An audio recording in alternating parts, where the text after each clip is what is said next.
that's awesome. And that would be the start of our video was David Tennant. Books are the best weapons in the world. All right, excellent. okay. Meryl, you have a copy of the book, right?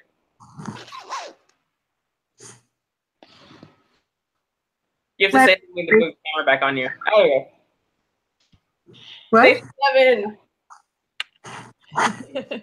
Yay! Right. I was telling Eli Jessica that I'm not done per usual. But I was reading today, like powering through it, and then I just like got really comfy because they didn't turn the heat on in my building until about an hour ago. And I just like fell asleep in like a big pile of How far did you get? chapter 47. I don't know where that is. I have. What happens in chapter 40? It's fine. Oh, okay. Do So you you got happening? near the end. It's like they're talking about like.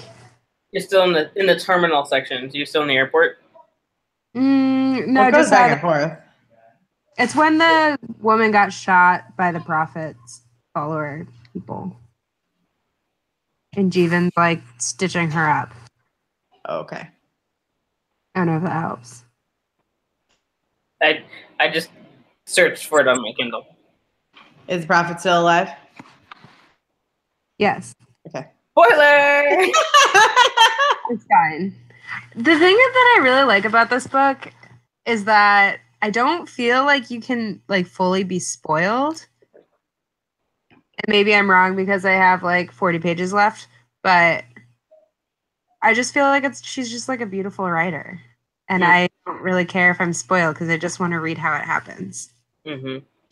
Yeah, there's so much back and forth that it's not really, I don't know. There's a little bit of suspense if you don't figure out who the prophet is right away. And then with what's going to eventually happen with him, I guess, it's kind of suspenseful. But other than that, there's not a whole lot. It's more about like. I mean, I'm assuming it's the kid, but I don't know yet. Well, I don't think it's ever actually explicitly said because I was looking for it this time, rereading it. It's just very. There's more and more clues as you go until it's pretty obvious. As an aside, were you the first person to recommend this book to me? Somebody recommended this to me a while ago, and I couldn't remember who it was. Possibly.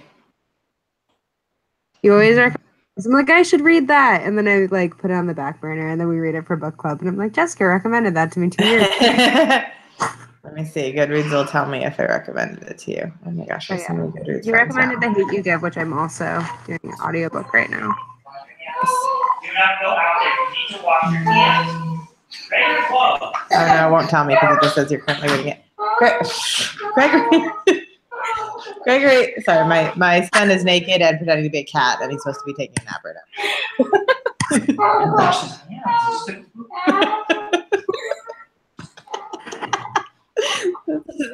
This new thing is pretending to be a cat.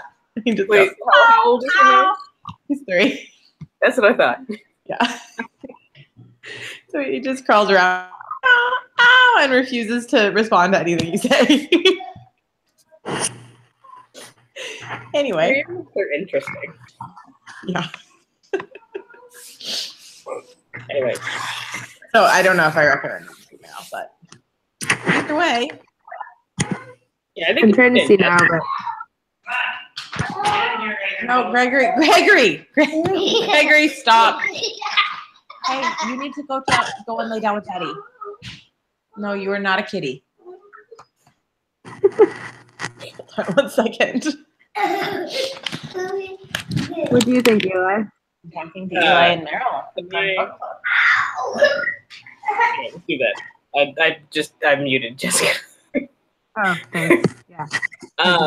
No, you know what? I think I read this like right after I read a bunch of other post-apocalyptic kind of novels, and they were all YA, and they all had this, like single protagonist has to do a thing to save the world or whatever, and this was so refreshing after like the repetition of the same character type over and over again. Yeah. That even like the back and forth, the method of storytelling made it so fantastic. Yeah, I really Good. liked that there was character development, but it was like not overt character development. Like I don't really feel like I know any of the characters super well, but I love how you know how the characters intertwine really well, which I think is phenomenal that somebody can write that way because I can't. Can I I don't know how to unmute her. Oh wait, you got it. You got it. Yeah. I put them up today. I found them in the Christmas basket. What? My light. Just broadcasting to the internet. Lights. Okay. You know. They're quite lovely. Thanks. I'm still trying to see if Jessica recommended this to me, but I don't know how to find that. I don't know. Are you still obsessing about this? Yeah.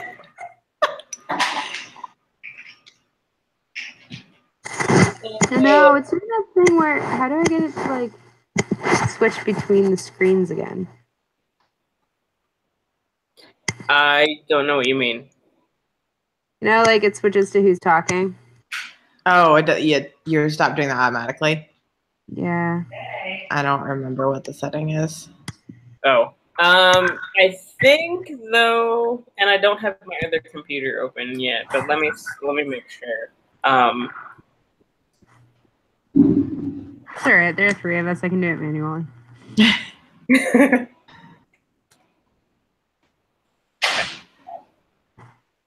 Is that channel? I think this is that channel. Yes, it is. Oh, look at that. Okay. So, no, I think it's live. It's switching just fine. Yeah, I mean it's switching for me too. So you just broke it. That's okay. That's fine. All right. So I posted some discussion questions in the chat. If you want to take a look or if you got other thoughts about the novel as a whole, we could continue with that. I think the question about the novel's main character is interesting because I kind of immediately was like, oh, it's Kirsten. But I don't know why.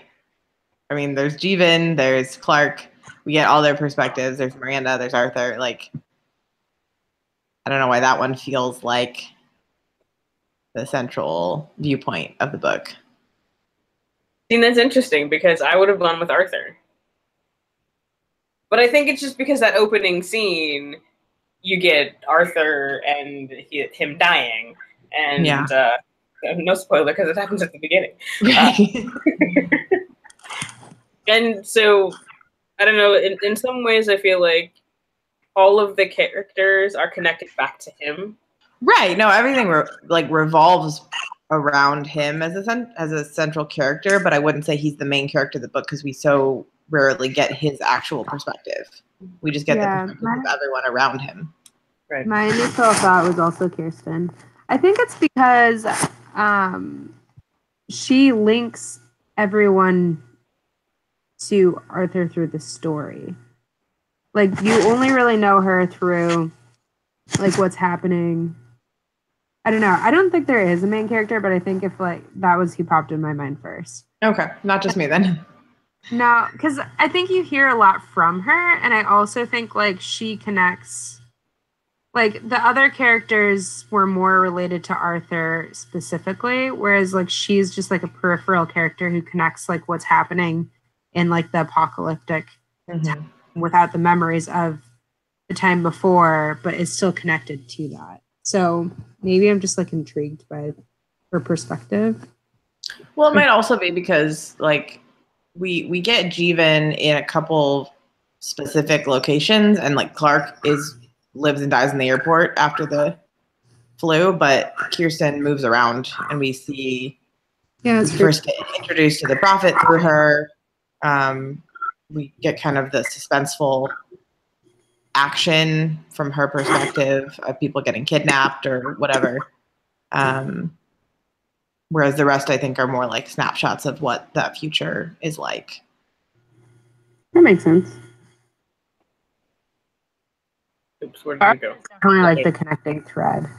Yeah, but I think if you're talking about the past timeline, though, Miranda is more of the main character for that story. I forgot about Miranda. Forget about Miranda. I don't know, because her story is like one of my favorites, and obviously, like Station 11 was her creation. Yeah. That bit, the very first time I went through it, I was so confused about that. Like, I don't understand what this comic thing is. And wait, where did they get this comic? And it took me a little while to figure out the connection between the comic that Miranda was drawing and the fact that it ends up like this is the document they carried around in the future. Yeah. I like that it's not overt, though. Yeah.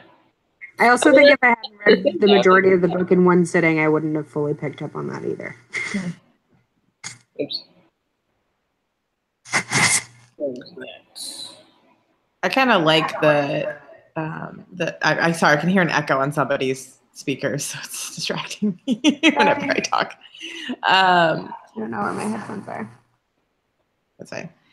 I think there's kind of this interesting irony, I guess, that it's a vanity project where there's only 10 copies available, and yet in this future world, like it's one of the primary documents that still exists. Like not any of the books that printed millions of copies, but like this is the one that two of the survivors have carried around with them.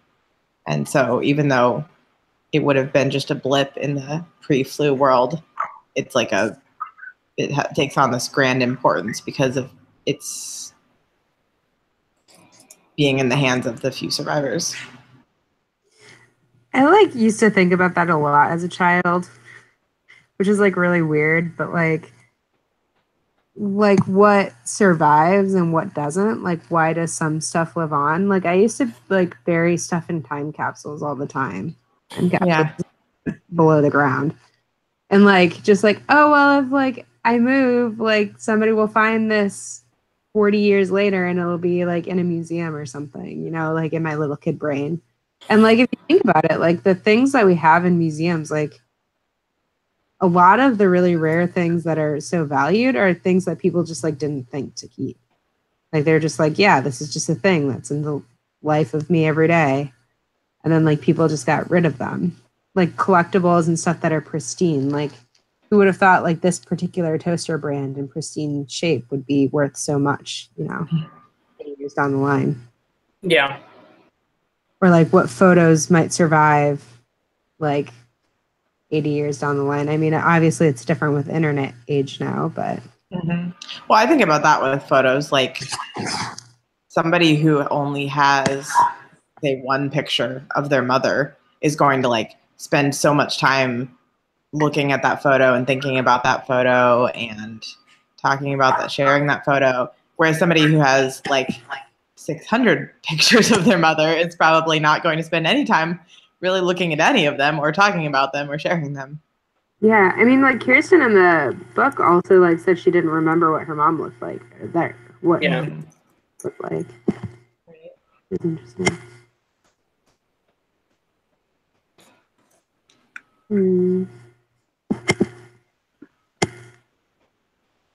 I liked the decision to set the. I mean, we kind of go back and forth in between, year 5, year 19, whatever, but the kind of present day timeline of the story is 20 years after. Like I'm reading The Stand right now, and that's very much like in the months after, an epidemic has wiped out most of the population. And like, how are people initially learning to survive and find each other? And so I liked that this took a different perspective of like, okay, sure, that's what people would do to survive in the first few months, but like, what does the world look like 20 years on? Mhm. What has come back? Like, I don't know if you got to the part with the electricity, but like, what have they been able to revive? What has changed in the culture? And then there's one of the discussion questions.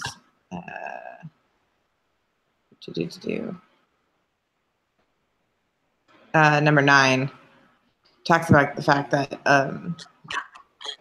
a lot of characters are focused on like teaching future generations about what civilization was like before the flu, and some towns have decided like, no, it's better to just teach the kids how to survive in the current world, and the difference in those philosophies. Chapter is all about that. It's like a chapter I just read. I think like, I had a thought to add to that. I forgot it. Eli, what do you think? No, so it's like I guess the question is what is the advantage to remembering or to teaching people the history as opposed to just moving forward from where we are, and in some ways I think like it in some ways it makes sense to not give the kids a history so they've no concept of the things that came before, and sometimes it's hard to understand things we can't conceptualize. Actually, no, it's hard to understand things we can't conceptualize. Yeah. Statement. But at the same time, knowing about the history, about the capabilities, the evolution of our like technological world, could possibly give them something to aspire to. Right. I think that's the idea. To build on top of. Right. I think the idea is like, someday you'll have the technology and like, here's the world as it used to be. But the question then is like, is that really the best thing to aspire to replicate civilization as it exists now? Or is there the possibility that something better could be built by starting up? Yeah, if people didn't have this idea in their mind of like, this is what they're trying to get back to.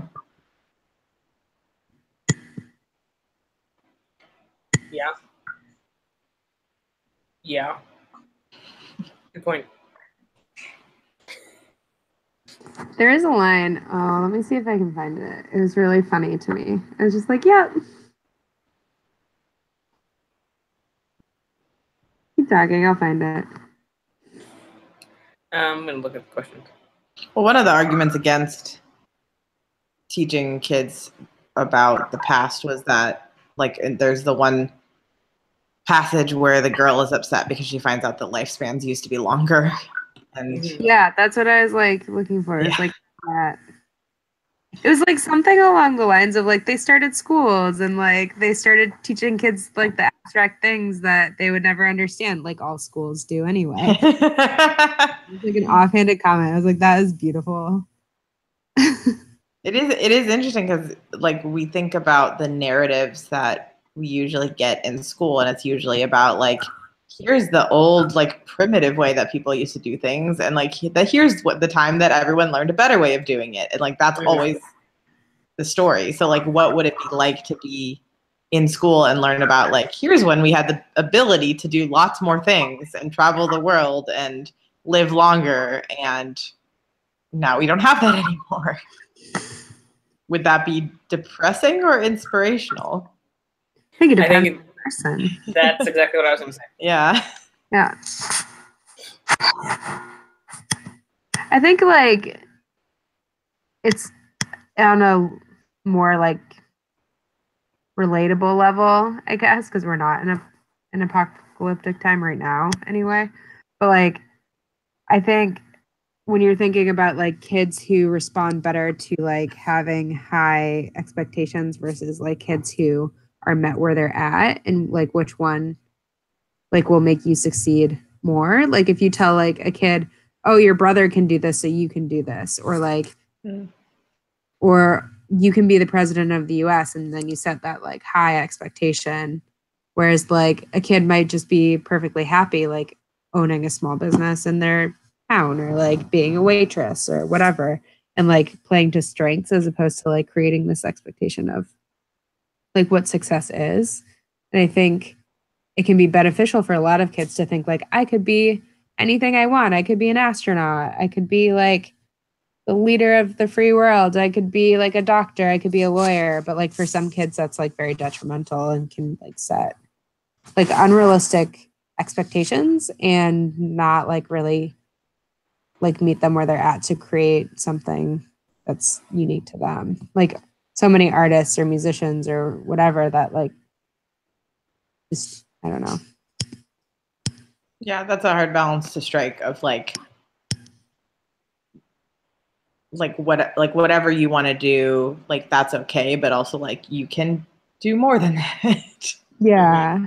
But like you don't have to, and it's okay if you don't. I'm sure you understand this, Eli, as a teacher. Yes. Motivation is very, very delicate. Yes. Especially cultivating intrinsic motivation. Yeah. So.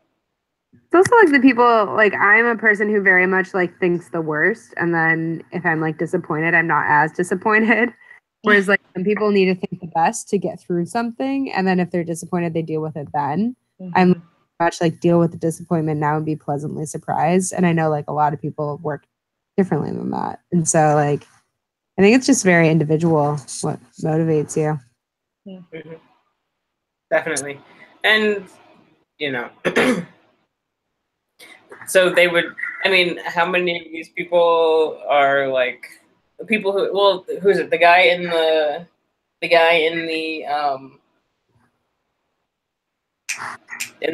what's the place? In the airport?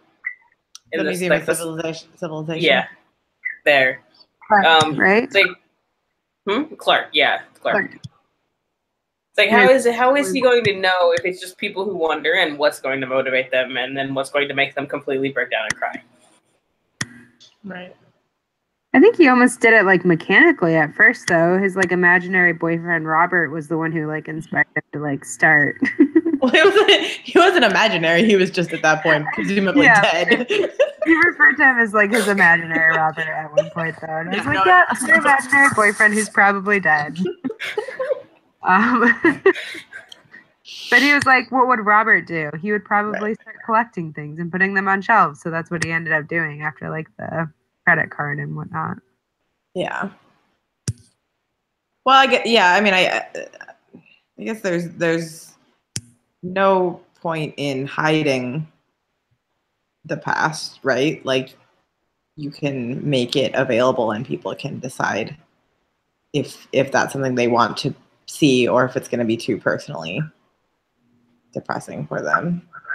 It's kind of like how there's museums that commemorate like the Holocaust and like slavery in the US, and like there's a lot of context around that. Like you have to know that you have to be in the mind space where you're ready to like learn about that, and like it's a good thing to not hide that part of history, but also to recognize that like not everyone is going to be okay going into a space like that. Yeah. And maybe it's something similar to think about, like preserving the destroyed world. I'm really thinking about the whole, like, your point about how if they don't learn about like all of the potential that we accomplished before, like where would we go if we got to start over? Mm-hmm. Would we end up in the same place, or would we end up in a different place? And like, I'm stuck there right now. That's an interesting question. It's like, it is. It's a fascinating question, one that I can't even like fathom speculating about. It's like, well, what if they just learn about electricity and then see what happens from there? And, you know, maybe not the internet, but you know, just power and heating and like. Oh, but wait, what about farm equipment? And that requires, you know, yeah.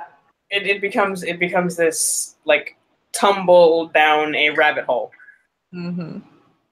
I would imagine that there's some element of motivation to knowing that something's been done before. That if you think about like when when people were first working on the question of like flight and like building the first planes, and people were like, you can't, like, that will never work, right? Like there's a difference in trying to reinvent something that you know has been done before versus like something that everyone is telling you is impossible and will never work. But does that like also prohibit like some form of creativity too? Like if you think about like if you give a kid like a Lego set without directions versus a Lego set with directions, like That's true. what can you and what are you expected to, like, I don't know, like the meltdown that occurs when you're missing one piece versus you know what, that's actually exactly why my mother did not buy us sets. She's like, here are some Legos, go play. Right. Because she wanted us, you know, because school beats creativity out of people. Yeah. Something that like I really enjoyed, and this is like aside the point, but what I really enjoyed about the book is that I was reading it like all bundled up, and my hot water was off for more than half the day today, and my heat was off for the entire day until recently. And so I was sitting here like bundled up in New York City, just like, what if the apocalypse happens right now? The flu is spreading. People are dying. Like, I felt like I was like in the book when I was reading it. No, I totally get that. I read like right before I started reading this, when I was reading This Mortal Coil, and it's also like this. Well, I mean, it's zombie apocalypse, but it's this like disease that spreads and makes people explode, and then it spreads even more. And then I started reading Orleans, which has the same kind of premise, and then this one, and I'm like, okay, so half of my class is out with the flu right now, like literally half of my class. And we're all gonna started to panic just a little bit. It's like, I don't know. I suppose I could survive without all of our, you know, modern conveniences, but I like our modern conveniences. That's what I mean. Really, what it is to think about. It reminded me of like there's a scene. I forget which character it was. It was the one with the brother, Jeevan. Jeevan's brother. And he's like, when the power went off, I just kept flipping the switch. And then like, later, Kirsten was like, we went in and we like flipped on the switch just to see if it would work. Just, like get that feeling again. Yeah. I feel like that's how I feel when my internet doesn't work. I just keep clicking. Work. Yeah, definitely. I've got an older device that I use as like just to download audiobooks onto and music, because my phone it doesn't have a lot of space in it. Anyway, like sometimes the internet doesn't work, and I'm like, and then I poke it a bunch of times until the internet works. Right. Yeah. One of my friends recently, and this is like not at all about the book, but one of my friends recently posted like apparently on iPhone you can like hit the home button like 8 times or something, and it like pulls up the nearest police station or something. Oh, on ones before the iPhone 8 and iPhone X, you hit it 5 times and it pulls up an emergency screen. Yeah. On the iPhone 8 and the iPhone X, I discovered you press the side button and the volume button together to get the emergency screen, and you hold them down. Oh, interesting. Good to know. I don't have an iPhone. No, mine didn't do that. You have to, if you have an older version, you have to hit the home button 5 times in rapid succession, like really fast. Okay. Maybe somebody was saying though that they never could get it to work when they were trying, but in the morning when they're trying to frantically snooze their alarm, they would like always accidentally hit it. One thing I wanted to discuss that I thought was interesting was like when they were in the airport, they had that one pilot who decided to fly to LA, and like the people who got on the flight, he was like, I'm giving you one day to decide, then I'm leaving. And then he just like flew off, and they're like, whoa, like it actually lifted off the ground. And like they don't know whatever happened to those people. Like, do you think that you would be somebody who would like get on that plane? Do you think you would like stick it out in the airport if like you knew nobody else in the airport? I don't know. I think I would Probably think still Eli where got on the it plane. was. Yeah, I'd be. Sorry, the cat was scratching at the door.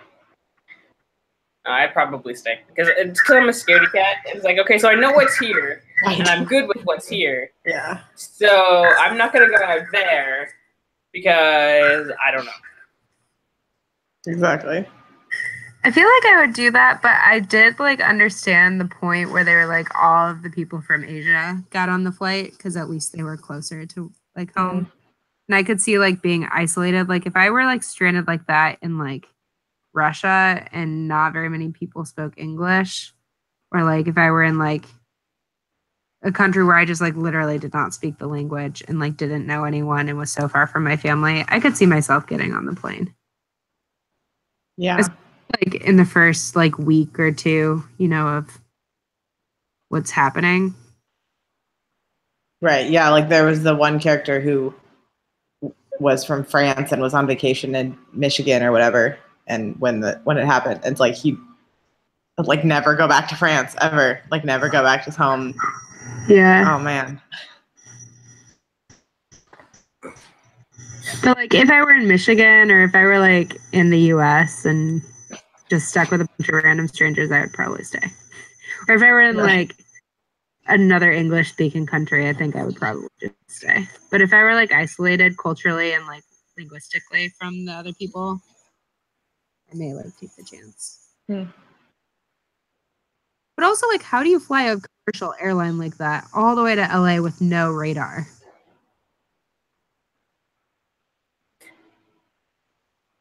How did planes fly before radar? Right. I mean, you don't have to worry about crashing into any other planes, presumably. There is that, but I mean, then how do you know how to get to the airport too? You know. I mean, I imagine compasses of some degree, but like at the same token, like that, I don't think like modern planes generally are able to fly without those things because they're not designed to fly like manually. Maybe. No, I think they have like a bajillion backup systems. So like if this fails, they can navigate by this. Yeah, that's probably true. I guess. I got really low on my screen.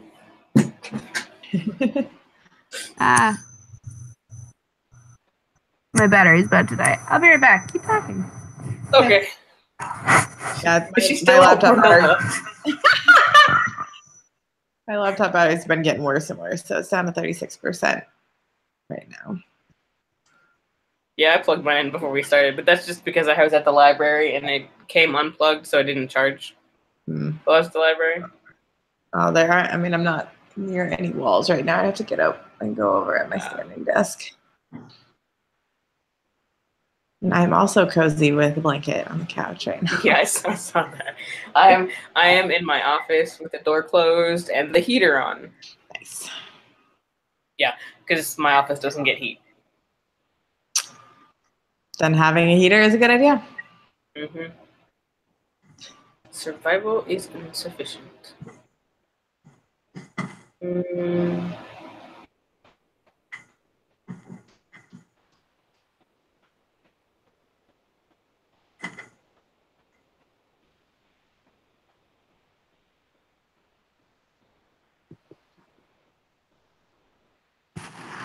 No, why won't you charge? Oh, okay, it's charging. It's because it doesn't like you. Yeah, probably.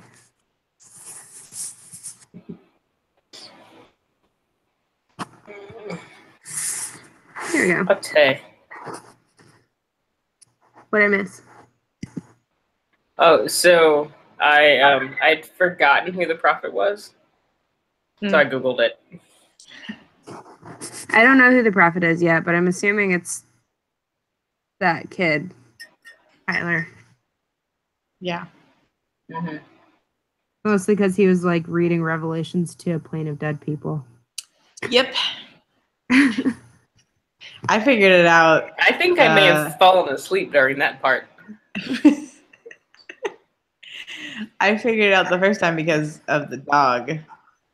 Because his dog is named Luli, and then like a couple chapters later, they introduce Miranda's dog, I think, is named Luli, and I was like, oh, that's where the connection is. Miranda kept the dog. Well, the dog died. It's a new dog. No, because Miranda's talking to like Arthur later in the theater, and he was like, "Oh, how is Luli?" And she said, "Oh, he died a couple years ago, or something." Right. It's not the same dog, Oh, but it's named after that dog. so he got another dog, named it. They named it. Well, I think because isn't there a dog in the comic named Lily? There's a dog in the after the dog that I remember. Yeah, so Miranda named the dog in the comic Luli after her dog, and then Tyler named his dog Luli after the comic. Oh, I haven't gotten to the part where Tyler has the comic. Oh, okay.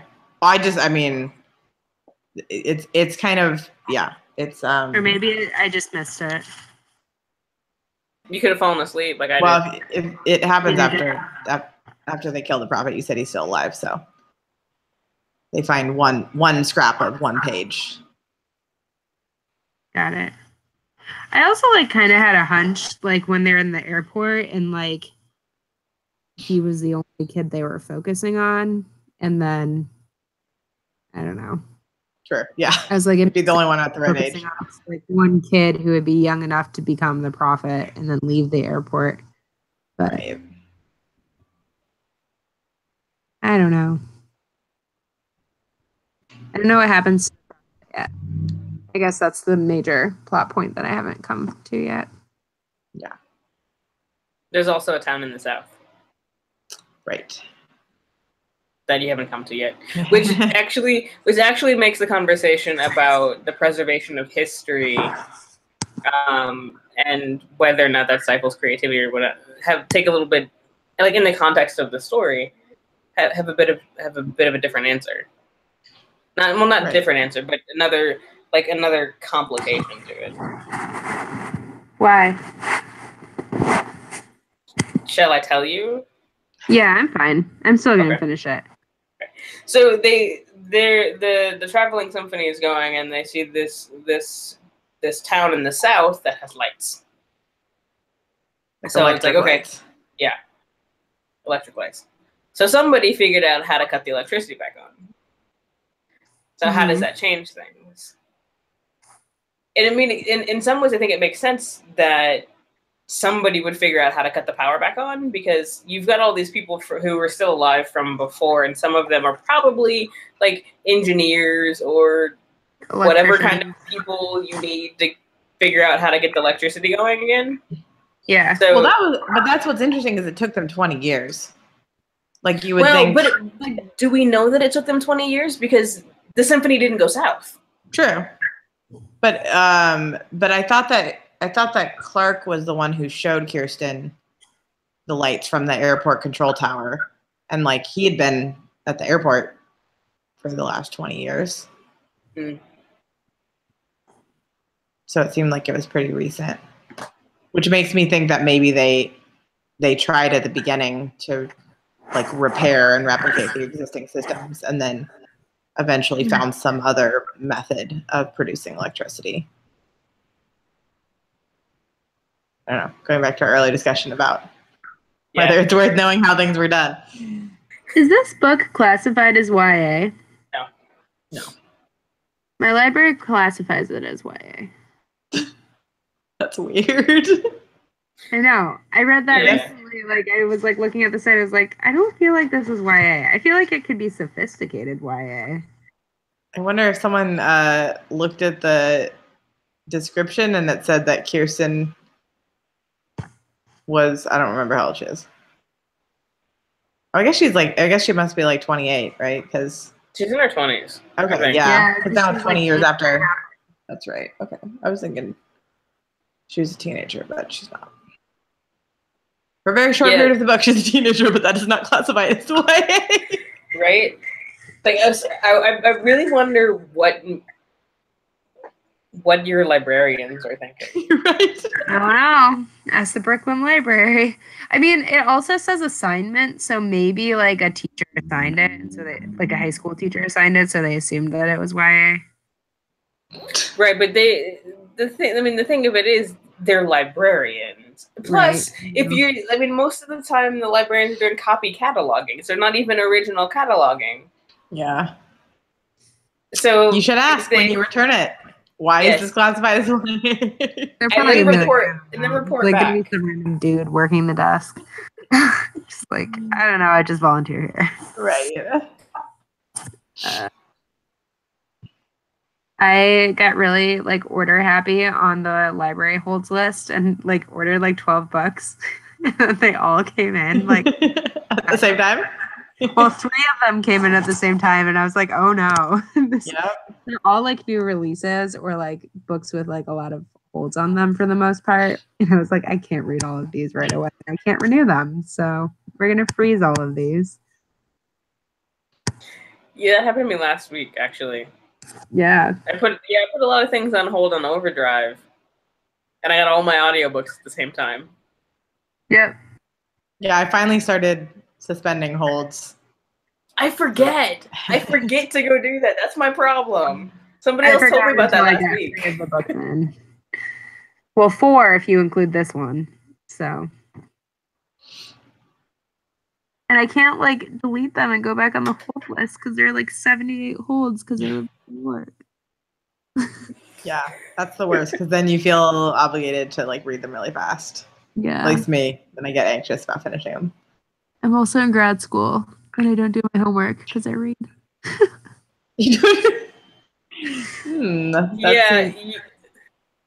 That's bad. It's like a problem. Although I will admit, I've gotten better about this. I started working on my dissertation in the car when my carpool mate doesn't talk to me. Well, if she doesn't interrupt me, which is fantastic. But that means I don't read as much as I used to. Mm-hmm. Must graduate. Yeah.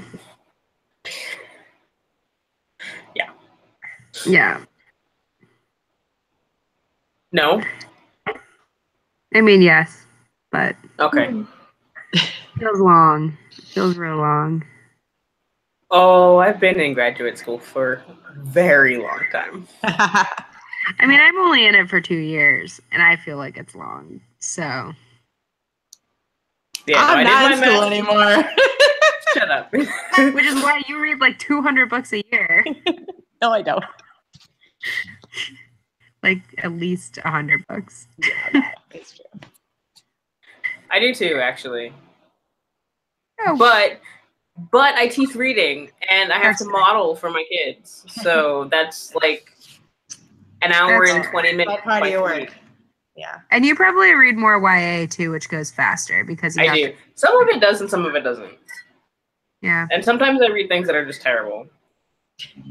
Yeah. I feel like most of the YA that I have read in the last few years has been like either really amazing or like awful. I don't understand why this is popular.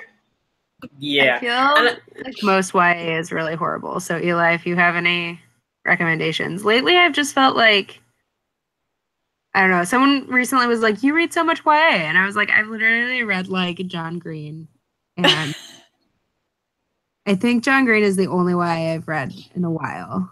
I'm thinking about some of the ones I've enjoyed recently, but I realize like probably most of them could be classified as new adult because they're all about like recent high school graduates. Mm. I would say Neil Shusterman. Read American Street and Turtles All the Way Down. What was the first one? American Street. Oh yeah. Mm-hmm. Visa Boy. Yeah. Yeah. There were some like it was good, but there was some things I was like, wait, what? About that one. But no, American American Street. I would recommend Scythe by Neil Shusterman. Can you message that to me? Because I'm not going to remember that. I'm too lazy. Here, I'll do it right now before I forget. I also am doing audiobook of The Hate You Give right now. Nice. Oh. You have feelings? It's one of the books I'm using for my dissertation. Right. Oh, cool. How many times have you read it now? Or you just reread it in parts? At this point, I've read it 3 times. And I'm not even at the data collection stage yet. I'm still working on all of the things that other people have done in critical race theory and critical discourse analysis. So this is why my research is valid and all of that. Yeah. I want to read your dissertation.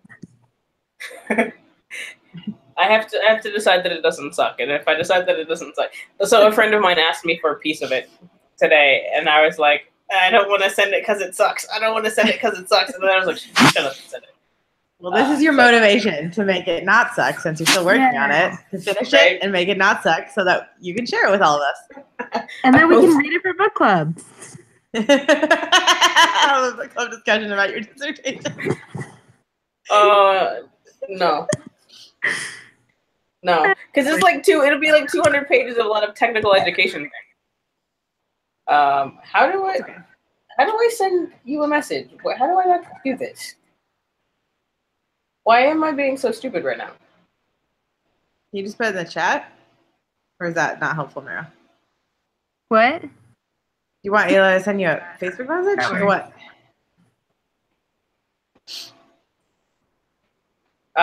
Wait. Got it.